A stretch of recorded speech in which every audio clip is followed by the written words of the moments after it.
This article here is from Paste. It's from January 3rd, 2024, and this person here who wrote it is very salty that Mera's park got cut down.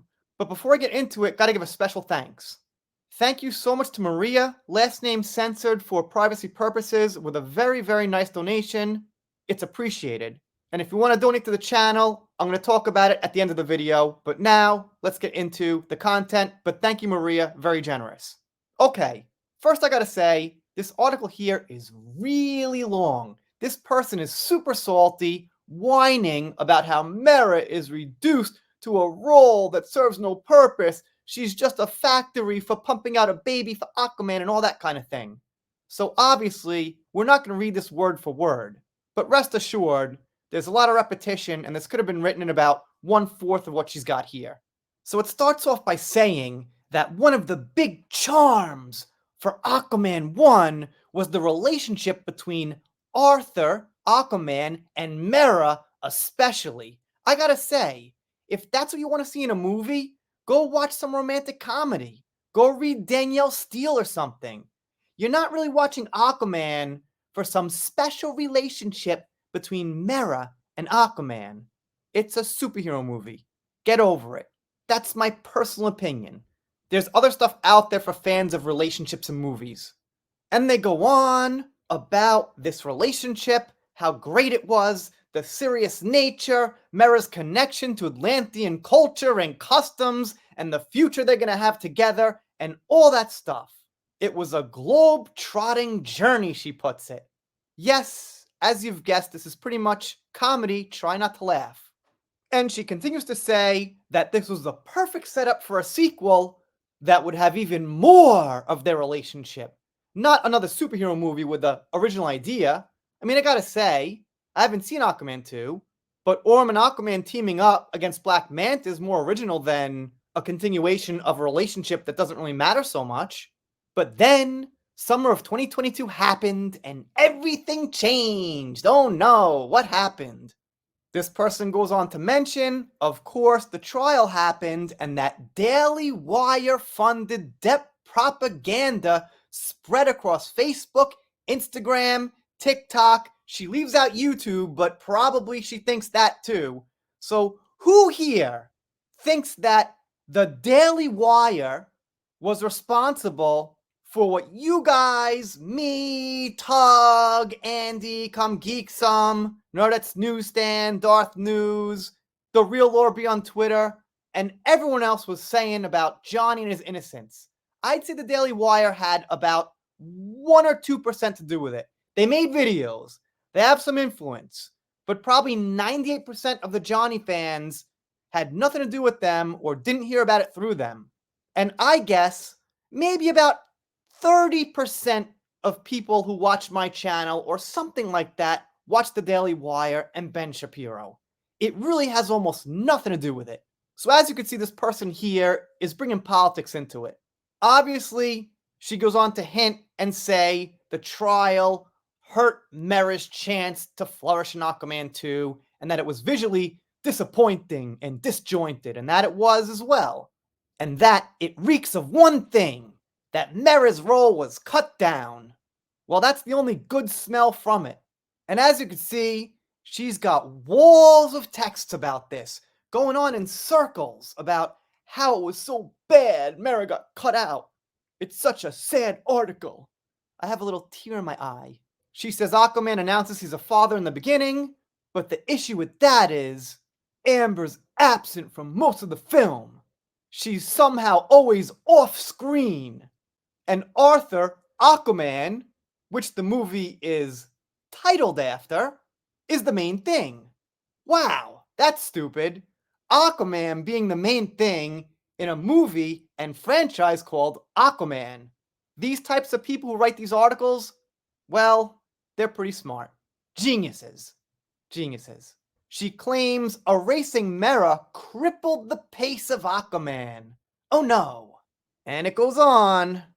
Once again complaining Amber's reduced to a vessel that brought Arthur's son into the world. Mother, wife, queen, victim awkwardly shifts depending on what the movie needs it to be. And she goes on and on and on. She claims Mera's never allowed a close-up. I wouldn't know, I haven't seen it, but a close-up would be a pretty bad idea, I think, since Johnny has a lot of supporters who saw he was done wrong. I'm gonna guess at least 50 million. He's got 30 million on Instagram alone. Then there's like 20 million on TikTok. So, I mean, it's gotta be like around 50 or 60 million or something. And probably about 90% or more of them don't want to see her close up. So, a good choice as far as camera angles, in my personal opinion. They say her scenes are awkward. Again, I don't know. I guess maybe for her they were awkward. For some people who actually saw it, probably the faster the better. They say there was a fear of leaving hurt on screen. Another sad, sad part of this article.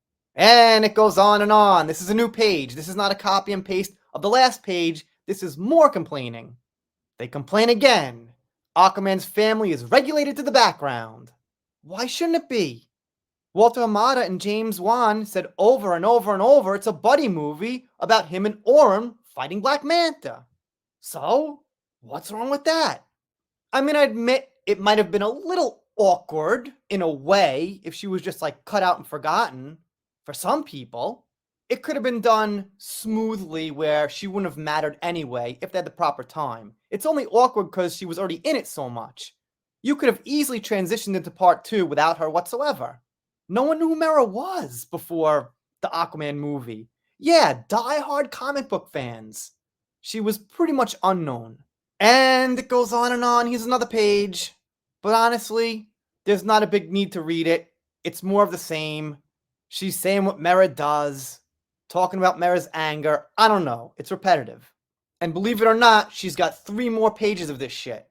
What she claims here, in one part, is that this is Amber's final public lashing for a woman who simply dared to speak out about the abuse she faced that she couldn't prove. And that was the problem. She says the erasure of her from this film is a disgrace, but she didn't get erased. She just got cut down. She's still in it. How about Johnny getting kicked out of 2 franchises being a disgrace for him? Where's that article? Oh, we don't have it. Biased. Okay. One more page. Head spinning. She mentions Ezra Miller. Right. She says Ezra Miller can attend premieres and things like that, but Amber can't. To be fair, I don't condone what Miller did. I'm not a fan, but it wasn't quite on the same level as Amber. Miller did a bunch of random things that we don't have full spectrum detail to. Let's just say it was different though. And also, Miller was the star of The Flash, not just someone as a side character or a secondary character. So I could see how they'd have more trouble cutting Miller or something like that. But anyway, not defending Miller, just saying. 2 different cases. And it ends with this. The only thing left to say in the aftermath of all this carnage is simple: release the Mera cut. No thanks. No one wants it. I guess they might try one day. Look, at some point, a Mera cut might get out. We shall see. Not sure how I'd react. I guess I'd make a video on it, but obviously wouldn't see it. Anyway, let me know what you think in the comments. One more thing on donations since we're at the end now. Maria donated to GoFundMe. Much appreciated, but I've actually got a PayPal in my description, which is a little bit better. Having some trouble internationally with banks and things with GoFundMe. Obviously, I'll get the money. GoFundMe's legit, but PayPal, a little better. And if you've got it, you don't have to use a credit card. All right, enough about that. If you're not subscribed here, consider it. If you don't, I'll be sad, but I'll get over it. See you next time.